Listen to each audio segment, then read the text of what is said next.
नमस्कार, वंदे मातरम। मैं हूं श्यामगिरी। आप देख रहे हैं हमारा चैनल मुद्दा भारत का। मुद्दा भारत का यानी मुद्दा आपका। मुद्दा है महाराष्ट्र की राजनीति का। महाराष्ट्र की राजनीति की बात करूं तो आज दो स्टार जो है राजनीति स्टार महाराष्ट्र में है। जी हाँ, पीएम मोदी जी जो है मुंबई में आज सभा को संबोधित किया और राहुल गांधी भी जो है आज महाराष्ट्र के दौरा पर थे। वो कोल्हापुर में जो है सभा को संबोधित किया। तो देखा जाए तो विधानसभा चुनाव की पूरी तैयारी यहाँ पर शुरू हो चुकी है। अभी फिलहाल डेट तो डिक्लेयर नहीं हुआ है, लेकिन चुनाव की प्रक्रिया पूरी तरह से शुरू हो गई है और सभी नेता अपने अपने काम में लगे हुए हैं। और इसी का एक ये पार्ट कहा जा सकता है कि जो मोदी जी और राहुल गांधी जो है महाराष्ट्र के दौरे पर थे। तो क्या क्या हुआ, क्या क्या नहीं हुआ, क्या होना चाहिए था, इसी पर हमारा चर्चा का विषय है। और हमारे साथ में है नवभारत के वरिष्ठ पत्रकार सुप्रकाश मिश्रा जी हैं, सत्येश साहब तो है ही। हम जानेंगे कि इन दोनों नेताओं के दौरे पर यानी पीएम जी मोदी जी और राहुल गांधी के दौरे से जो है महाराष्ट्र की सियासी भूचाल हलचल किस तरह की बनेगी आगे। स्वागत है मिश्रा जी। सूर्य प्रकाश जी से मैंने देखे है वीडियो, मतलब लाइव का ये था पर तो देखा है मैंने, मगर सूर्य प्रकाश जी अच्छी तरह से समझ पाए राहुल गांधी को। हाँ। और उन्होंने अभी हम चर्चा कर रहे थे तो अच्छा विश्लेषण भी दिया है। तो मैं उनको बोलूंगा कि आप राहुल गांधी जी के ऊपर पूरा बोलिए। हाँ, राहुल गांधी जी मोदी के ऊपर बोलता हूँ। क्या क्या चीजें उन्होंने क्या क्या कहा उसके बारे में आपको क्या लगता है? नहीं, जैसा कि श्याम भाई ने बताया हम लोगों को और जैसा कि देखा बिल्कुल कि आज देश के प्रधानमंत्री और देश के विपक्ष के नेता दोनों महाराष्ट्र के दौरे पे थे। दोनों अपनी अपनी पार्टी के सर्वोच्च नेता हैं और आज मुंबई में कई कार्यक्रमों का फटाफट उद्घाटन, भूमि पूजन प्रधानमंत्री जी के हाथों हुआ। और वहीं कोल्हापुर जो एक मराठा साम्राज्य छत्रपति शिवाजी महाराज, साहू जी महाराज की नगरी पे, हाँ, कि एक जो महाराष्ट्र के आराध्य देव कहे जाते हैं छत्रपति शिवाजी महाराज की प्रतिमा का उन्होंने लोकार्पण किया। और इस दौरान मैं उनका भाषण सुन रहा था। एज यूजुअल बहुत सारी चीज़ें हैं और आज भी वो संविधान की कॉपी लेकर घूम रहे हैं। और वो जो प्रयोग लोकसभा में किया था तो उस प्रयोग में उनको सफलता मिली है। तो ऐसे ही लग रहा है कि महाराष्ट्र विधानसभा में भी यह प्रयोग चलेगा। अब कितना चलेगा वो तो महाराष्ट्र की जनता तय करेगी, लेकिन राहुल जी का भाषण हमेशा की तरह बस रहा। लेकिन जिस तरीके से उन्होंने भाषण दिया, मुझे लगा कि महाराष्ट्र के बारे में अभी भी उनकी जानकारी काफ़ी कम है और उस जानकारी को उन्हें बढ़ाना पड़ेगा। महाराष्ट्र आए, बोले महाराष्ट्र आकर मुझे बहुत अच्छा लगता है और महाराष्ट्र ने असल में शिवाजी महाराज की जो विचार थे उसको अपनाया है। मतलब उनको पिछले लोकसभा चुनाव में जीत मिली, इसलिए महाराष्ट्र ने शिवाजी महाराज के विचारों को अपनाया है। और शिवाजी महाराज के विचारों की बात वो खुद करते हैं, लेकिन उनके ही सहयोगी जो शिवाजी महाराज जिनसे लड़े, आजीवन लड़ते रहे, वो कहा जाता है ना कि उनकी मजार पे जाकर फूल चढ़ाते हैं और इस तरीके की बातें होती। तो विरोधाभास बहुत सारा दिखा उसमें। आपको मुझे ये भी आश्चर्य हुआ कि राहुल जी भाषण करते हैं, भाषण के बाद उनको जय हिंद और जय महाराष्ट्र भी नहीं बोल पाते। नमस्कार बोल के भाषण की समाप्ति करना, मतलब किस प्रकार की ये विचारधारा है। ये हिंदवी स्वराज्य जो है, अब वो बात करते हैं, समानता की बात करते हैं, बाकी जातिवाद की बात, संविधान की बात करते हैं। बिल्कुल सही है, संविधान के अनुसार देश चलना चाहिए, देश में समानता होनी चाहिए, सभी धर्मों जाति धर्मों का आदर होना चाहिए, इसमें कोई संदेह नहीं। लेकिन देश का आदर न होना, राज्य का आदर न होना, आज माननीय मुख्यमंत्री जी ने गाय को राज्य माता घोषित किया।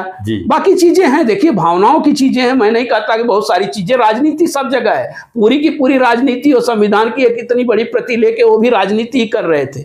शिवाजी महाराज पहली बार महाराष्ट्र विधानसभा के चुनाव में घटना विषय ही नहीं है, बिल्कुल विषय नहीं है। बहुत सही कहा आपने। लेकिन वो संविधान की बात कर रहे थे, समानता की बात कर रहे थे। लेकिन कहाँ है, आप हिंदुस्तान की बात नहीं करते, आप महाराष्ट्र की बात नहीं करते, उनके प्रति आपकी जो एक समर्पण की भावना जो होनी चाहिए, में देशभक्ति की भावना कहिए वन, जिस पर महाराष्ट्र अस्मिता की बात की जाती है, उनके जो भी माननीय बाला साहब ठाकरे जी हैं, या वो है महाराष्ट्र अस्मिता की बात करते थे, जय हिंद जय महाराष्ट्र की घोषणा करते थे, बाकी शब्द। अब राहुल गांधी मतलब महाराष्ट्र और राष्ट्र से ऊंचे हो गए, ऐसा मुझे नहीं लगता।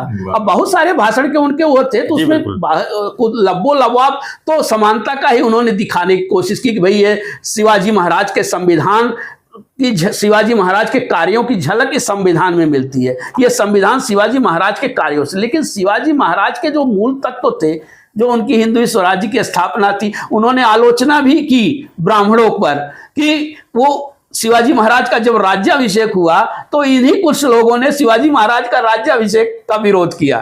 तो ये चीजें उनके पास कहां से, चीजों की जानकारी उन्होंने इकट्ठा की, लेकिन मूल चीज जो है महाराष्ट्र की या शिवाजी महाराज की, ये हाँ मतलब ये कहे कि भाई 5% से 5% मात्र जनरल और ब्राह्मण हैं, वो कोई मतलब वो मायने नहीं रखते। तो ये सारी चीजें का मतलब ये सीधा सीधा इसमें राजनीति नजर आ रही है। अब उनको जितना पढ़ाया गया, जितना बोला गया, उन्होंने मुझे लगता है उसी तरह का बोला है। और कुल मिलाकर मोदी जी का तो देखिए भाई, सत्ता है, केंद्र में सत्ता है, राज्य में सत्ता है, उन्होंने भी विधानसभा चुनाव को देखते हुए जो कार्य किए हैं या जो करने वाले हैं, घोषणाएं हैं, उन्होंने भी उसका लोगों के सामने उसको प्रस्तुत करने का काम किया। उसकी और ज्यादा अच्छी जानकारी हमारे आदरणीय थत्ते साहब दे सकते हैं। राहुल गांधी का निगेटिव था पूरा भाषण और मोदी जी का पूरा पॉजिटिव था, हर एक चीज जी, हर एक चीज। और मुझे इसमें सबसे बड़ी बात ये लगती है कि उन्होंने थाना में एकनाथ जी शिंदे का इनविटेशन स्वीकार करके उनको एक अलग मान्यता दे दी। और मुझे लगता है इसमें ही उनके अगले बार मुख्यमंत्री बनने का बीज भी है कि जो आशीर्वाद आज उन्होंने उनको दिया है, उनकी तारीफ की है, उनके प्रकल्प ये सब की, उससे ऐसा लगता है कि उनको बहुत काम उनका पसंद आया है। और इनडायरेक्टली ये मैसेज सबके लिए है, बीजेपी से लेकर सबके लिए, कि अगले मुख्यमंत्री यही रहेंगे, इनके ही चेहरे पे हम चुनाव लड़ेंगे। बाकायदा घोषणा चुनाव के अगली सभा में वो करेंगे। मगर आज के लिए तो एकनाथ जी शिंदे के लिए बड़ा महत्वपूर्ण दिन रहा। उन्होंने जो मेहनत की है उसका सार्थक हो गया और प्रधानमंत्री जी से उनको शाबाशी मिली है, उन्होंने जो भाषण किया। और पर्टिकुलरली थाना चुना उन्होंने, मुंबई में खाली वो मेट्रो में बैठ के अगर पूरा भाषण और ये थाना में कर रहे तो पूरा इवेंट थाना का ही देखा जाए तो पूरा इवेंट थाना का ही था और एकनाथ जी के लिए ही था। तो एकनाथ जी धन्य हो गए और उनका जो यहाँ पे आना था वो भी सार्थक हो गया। हम अभी आशा करेंगे कि चुनाव के बाद भी मुख्यमंत्री पद के एकमेवाद्वितीय दावेदार तो बोलूंगा नहीं, दूसरा होता है तो दावेदार, मतलब उनका ही चुनाव अभी तय हो गया आज के मोदी जी के भाषण के बाद, ऐसा मुझे लगता है। इसमें कोई संदेह नजर नहीं आता कि माननीय एकनाथ शिंदे जी मुख्यमंत्री के रूप में बहुत मेहनत कर रहे हैं। मुख्यमंत्री के रूप में उन्होंने काफ़ी प्रभावित भी किया है केंद्र को, और मोदी या शाह जो धुरी हैं मुख्य, उनका विश्वास भी जीतने में उन्होंने सफलता पाई है। अब उनके नेतृत्व में तो चुनाव लड़ा जाएगा।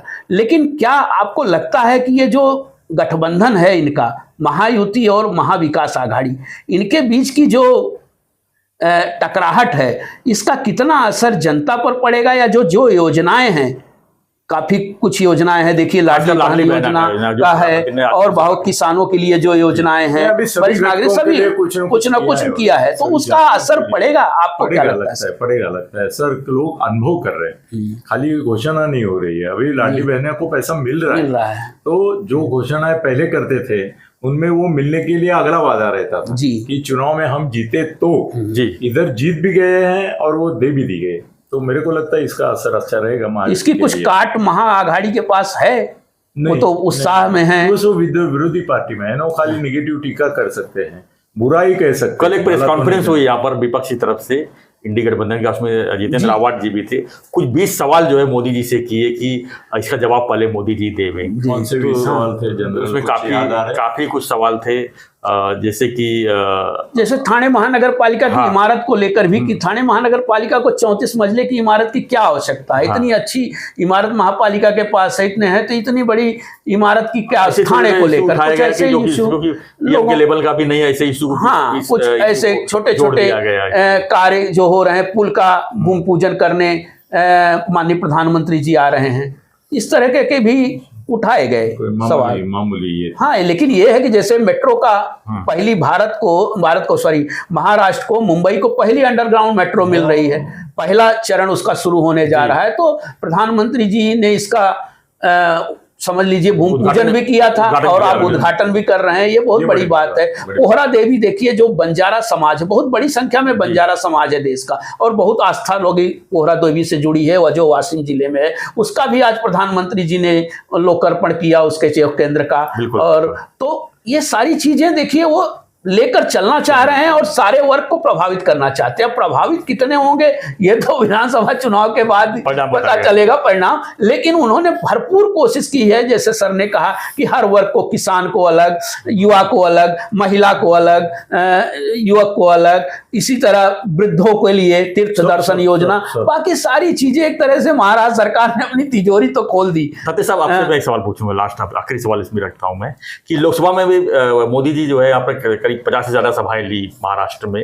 अब विधानसभा की जो एक तरह से इस सभा की शुरुआत हुई है, तो क्या कुछ बदलाव देख रहे हैं आप इसमें कि मोदी जी उसी जोश में फिर से हैं? मोदी जी का जोश कायम है जी, बीजेपी वालों का कम है। शिंदे साहब का भी जोश है जी, अजीत दादा का तो कभी होश ही नहीं था और जोश भी नहीं था, मगर शिंदे साहब के लिए ये बूस्टिंग साबित होगा इसमें।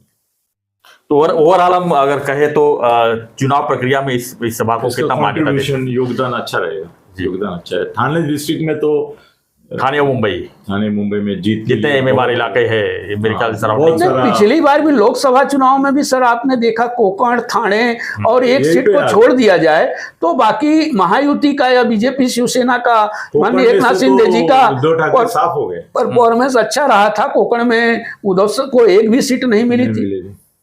तो आपको लगता है इसका असर और अगल बगल आसपास के जिलों में पड़ेगा? होगा ना, नासिक है, ये है, रायगढ़ है, सब जगह पड़ेगा।